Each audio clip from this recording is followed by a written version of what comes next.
Back to Hannity. Donald Trump's comments about illegal immigrants have definitely got the country's attention. Now, joining me now with more is Fox News senior correspondent Geraldo Rivera and the author of the New York Times bestseller, Adios America, Ann Coulter. By the way, she's going to be in Anaheim on Monday for a book signing, and you can go to her website, anncoulter.com, for tickets.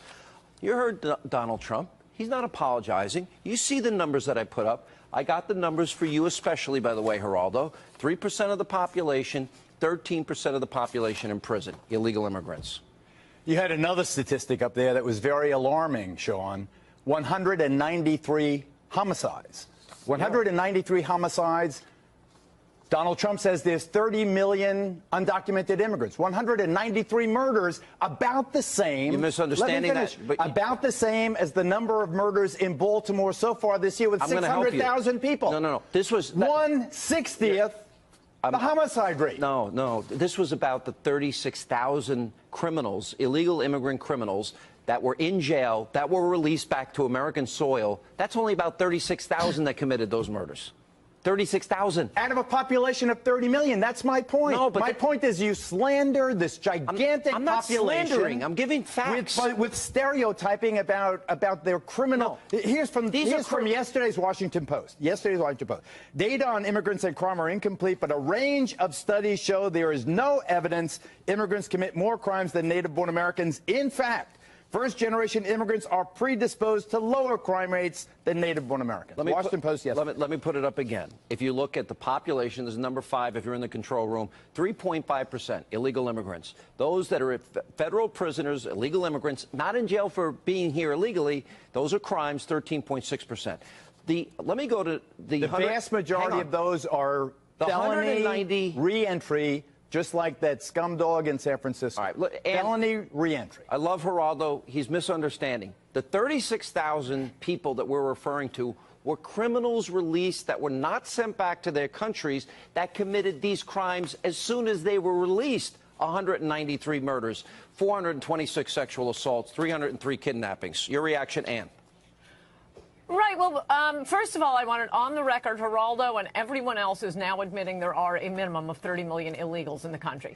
And moving on from there, what I have found, now having written a book about it, and it is particularly about immigrant crime, not just illegal immigrant crime, is it is like the beginning of Anna Karenina. The truth about immigration is always the same. The lies are always different. You have to look at what, the different ways these lying statistics are made. But I think the overall point is none of these people have a right to be here. Geraldo says you're defaming a group of people. Look, by definition, we are talking about people who have no right to be living in America, whether they are legal or illegal immigrants. This is a government policy. We don't want their crime rate to be the same as Americans. We don't want it to be a little bit less. We want zero criminals being brought in by our government and preying on Americans. I think the true evidence is overwhelming that it is far more than Native Americans. I mean, we know that immigrants, and not just illegal immigrants, are far more likely to be on government assistance than the native-born. That's crazy. Why are we bringing in people whom we have to help? That is meant for our poor people,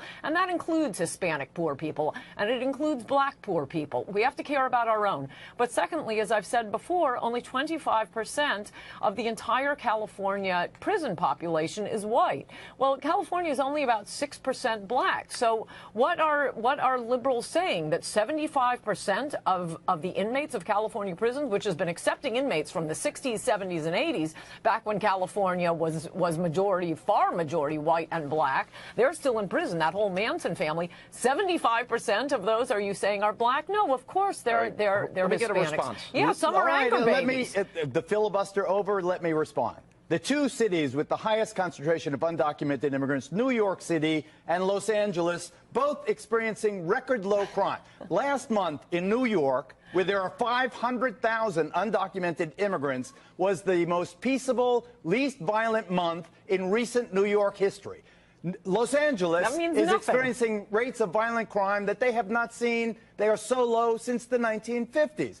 If these people were so prone to commit crimes, why would these cities be experiencing such relative freedom from violent crimes. Compare that to cities like Baltimore and Detroit and Cleveland and the other post-industrial cities where there is a spike in terrible crime, where you should be obsessing over violence instead of singling out this population and ginning up this false fear. Donald Trump made a mistake with his language. He could have said the borders, of course we want the borders to be secure. We need an inventory of every person in this country. We need secure boundaries or we are not a sovereign nation. But that's not the same as lying about or misrepresenting, however innocently, because I don't think... Right, and last word. Go ahead. Look, you're talking about a correlation, not a causation. You're not that stupid, Geraldo. Yeah, crime goes down for a lot of reasons in New York because of Giuliani and Bloomberg policies, and it's going back up. We want our immigrants to have crime rates lower than our most criminal population. And you've got to stop talking about this as if we're talking about American, we're attacking Hispanics. No, we are talking about immigrants. When you write a book that says Adios America, you are ipso facto attacking Hispanics. You said Adios America. I have a column. Well, how that's the left is conspiring to make this a third world hellhole. Okay, you can complain about my title later. Do you really believe that the left is conspiring to make this a third world hellhole? That it's a conspiracy? Yes, because they're winning elections now. Obama would not have won election but for the post-1970 I remember what they said about the Irish in the 19th century, the same thing. The Democrats are bringing in the Irish because they want to be able to, you know, not only were they right, but we were allowed to criticize the Irish. We're not allowed to criticize Hispanics or be accused of racism. No, only African Americans can claim racism, not somebody who arrived yesterday. You can go to Ann's website for her book signing. Geraldo, good to see you. Thank you. Sir, I'm worried just as much Donald Trump as that crazy guy in North Korea. And he has a nuclear code. I'm worried about that. Unbelievable. Here to respond, Lieutenant Colonel Alan West. He's a Fox News contributor and the executive director of the National Center for Policy Analysis. I cannot believe Spike Lee right there. I just can't believe it. They had a veteran up there teeing him up. He had all the opportunity to say the right thing, and he goes and says something so idiotic. What do you think? What's wrong with Spike? Well, I don't know what's wrong with Spike, but that was one of the most delusional comments I've ever heard.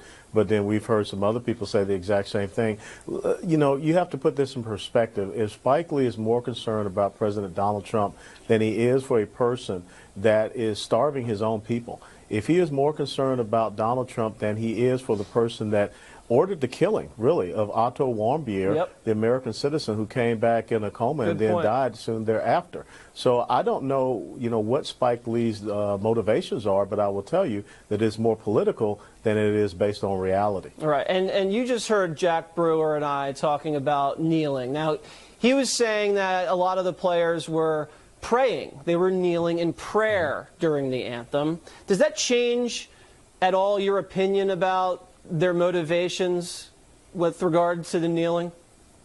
Well, I'll tell you, I was listening to that interview and I was very confused because, you know, before a game, maybe especially at University of Tennessee still to this day, you have a minister that says, offers a prayer, and he says, we will bow our heads for prayer. But when it's time for the national anthem, everyone is standing. They're at attention. If you are a veteran in Neyland Stadium, you're authorized to salute, and people are singing the Star-Spangled Banner.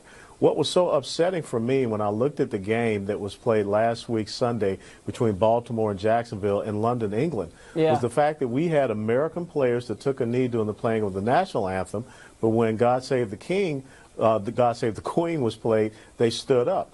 That shows that these individuals do not understand that it was the British who were shelling Fort McHenry in the War of 1812 when Francis Scott Key saw our flag still waving at dawn's early light. Yeah, you don't have to tell me. You don't have to tell me that. I mean, I know about people that don't know about American history. That's why I got paid so well to hit the streets. But Jack was just saying, these are young guys.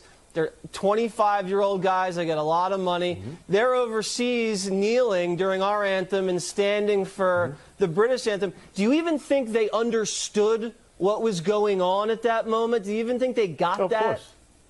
Of course not. Of course they don't. And I would say that we should take some of these young men and we should send them to Kandahar, Afghanistan, and send them some of these places in these combat zones and some of these forward operating bases, and have them stand with those soldiers and get them to explain to them what the American flag means to them. You know, when these national anthem is played and people are watching football games overseas, guess what happens in a tent or in a mess hall or wherever they are? They stand at attention, and they show the reverence. And that's something that we need to understand. And perhaps there should be some senior players, or perhaps the NFL should talk about the right protocols that should go and happen when the national anthem is played, and give them a little history lesson, because obviously our education system is failing them. It sure is, and you don't have to tell me that. All right, Lieutenant Colonel, thank you very much for joining me. I really appreciate it.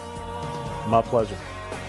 Still to come, Hillary Clinton's book signing in Brooklyn got a visit from yours truly.